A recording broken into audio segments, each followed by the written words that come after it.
Hello there.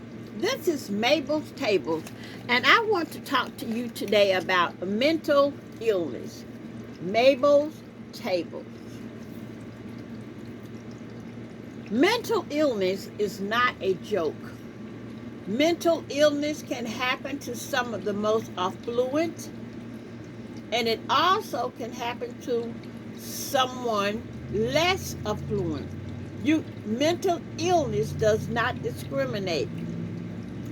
It covers all the bases: white, black, blue, yellow, red. Mental illness is all over. Rich, poor, middle class, ghetto, whatever, mental illness is there. Let me tell you about my bout with mental illness. My bout started when my husband died January 29th, 2018. My husband entered into the hospital October 12th, 2017. I stayed with my husband from October 12th to January 29th in the hospital. I only left my husband's side when he had to go to surgery, or if I came home just to get a quick shower and pack more clothing. I watched my husband go from a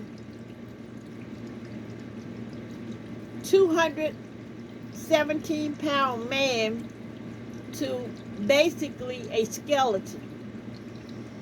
I believe in prayer, and I prayed and prayed and prayed. And my husband prayed and prayed as well. My husband prayed while he was there on his bed, and I prayed while he was there on his bed. My husband did not complain about anything. Whatever they wanted to do, he was okay. And I usually slept in the hospital bed with my husband because that was my husband. After my husband took his last breath, it's like I took my last breath. I felt like my whole world had just come to an end. My children were present there when he took his last breath. My husband did fight, and I think he was fighting because each time that I told him I loved him, I would see tears coming down the side of his face. And it got to the point one time that's like we were doing telepathy with one another. I could tell that my husband didn't want me there all the time. And then sometimes he did. I could tell when my husband got a little frightened about what was happening. And I would talk to him and tell him I love him. But I also knew I wouldn't accept the fact that my husband was dying because I just didn't think that God was going to do that to me. I just didn't think that he was going to take my heart of all hearts. So I know true love. If I never know it again, I knew true love.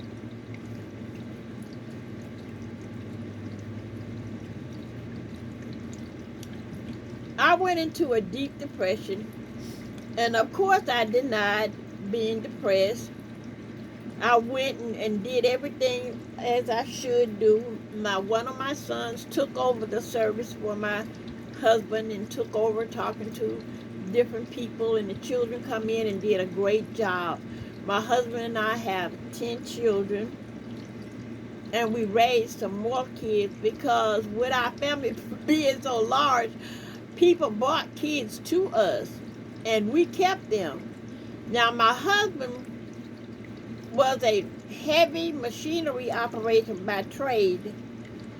He cleaned the snow and the highways in the city of up in New York. I myself was a nurse. I was a geriatric nurse, and I dealt with, years ago they called it organic brain syndrome, but now they gave it the cute little name, dementia. So that was my expertise in nursing. And we raised our kids. Our kids think it was strict when they was teenagers, but now our kids always give us the praise about how we raised them, and they're so glad that they were raised the way they were. My husband made sure that all his kids had an allowance. He did not allow them to do without an allowance, or actually to do without anything. I myself was a nurse. I worked a shift where I could be at home when our kids got home from school. I could check their homework. I worked from 4 to 12. That was my shift. And my husband worked from 4 in the morning to 12 noon. And I worked from 4 p.m. to 12 midnight. So we had that arranged. God fixed that for us. But my depression, let's get back to that. I started doing things that normally I wouldn't do. For instance, I loved YouTube, so I tried to make as many videos as possible. But sometimes I would make videos and I would be so depressed. It's to me like the video didn't sound right. So I would delete so many videos because it didn't seem right to me. And when my son used to look at it, he said, "Mama, that's a nice video. Why did you cut that one off?" Well, that's what depression does for you. You don't have a clear sense of anything. You just know you're hurting, and you don't want anyone to know you're hurting. That's mental illness, because you're denying yourself treatment because you don't want anyone to think you're crazy. Because people will put a stigma on you. That's why a lot of people would not admit to having mental problems, because they'll think that someone is going to put a sign on you or make you feel like you're absolutely just crazy enough to be under lock and key. So I went on through my daily routines, I got to the point where I couldn't go to church. It's just like church had let me down. It let my husband die. I just couldn't go. And got deeper and deeper into depression. I started reading my word, praying more and more. The more I felt like this, the more I prayed, the more I prayed, the more I prayed, the more I talked to the Lord, the more I talked to the Lord. The devil used to come in my sleep, and I had to wake up and call the name of Jesus. I'm telling you, depression is no joke. Your mind is a terrible thing to waste.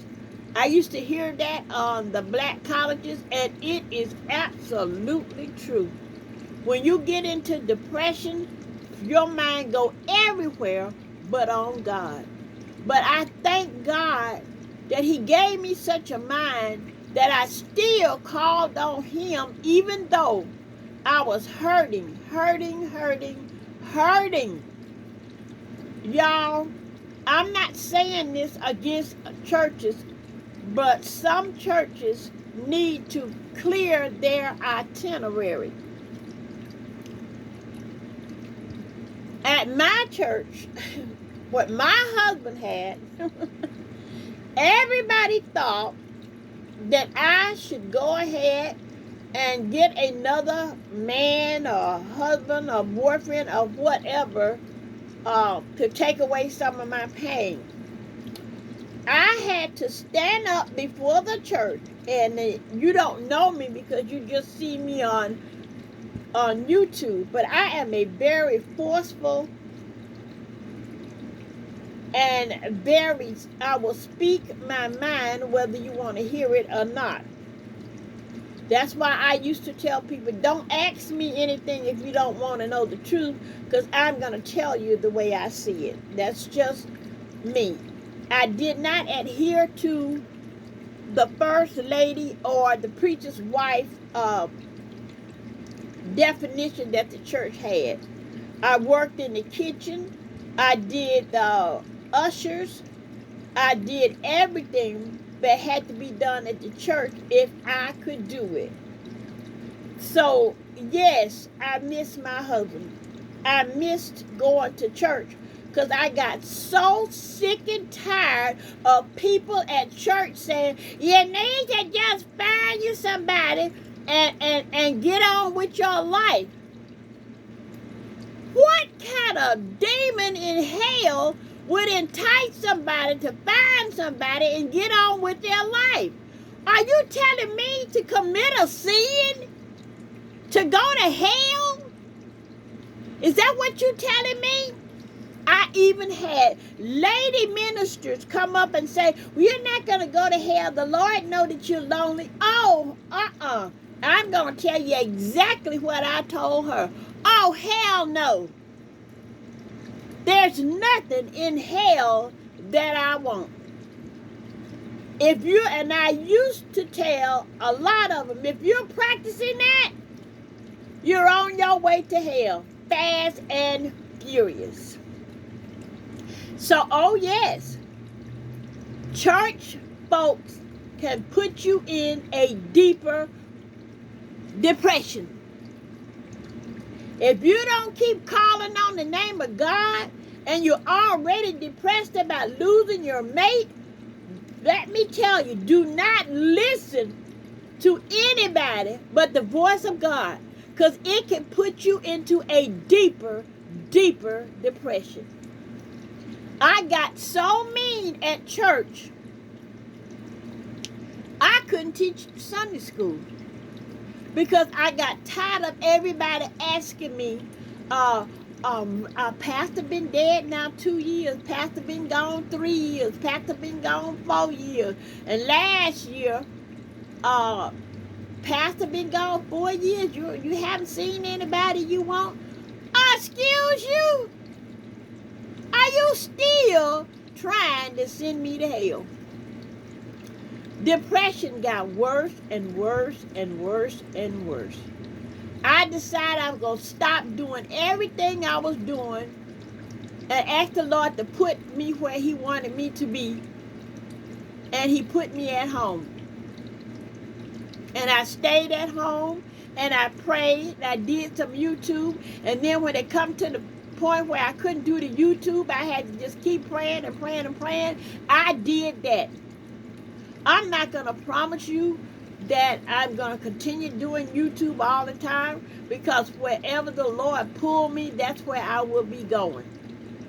But that depression got so bad, y'all. Oh, if you had seen me, you would have thought, oh, what's wrong with Miss Mabel? Missing my husband and trying to avoid the demons. Then on top of that, my dad passed. Then on my husband passed in 2018. My dad passed in 2022, and right behind my dad, my brother passed, and then my sister passed, and then my other sister passed. So there you go. Depression, depression, depression. Everybody that I talked to, they all passed. So I had to talk to the Lord. I talked to the Lord, don't get me wrong, but I had to put everything I had over into the Lord, because depression was eating me up. And yes, I have rollers in my hair because I want to come to you on a one-on-one, not fake, nothing fake on me, no lipstick, no makeup, which I don't wear that anyway, but I want it to be a one-on-one, a true side of me. Y'all, mental illness is no joke.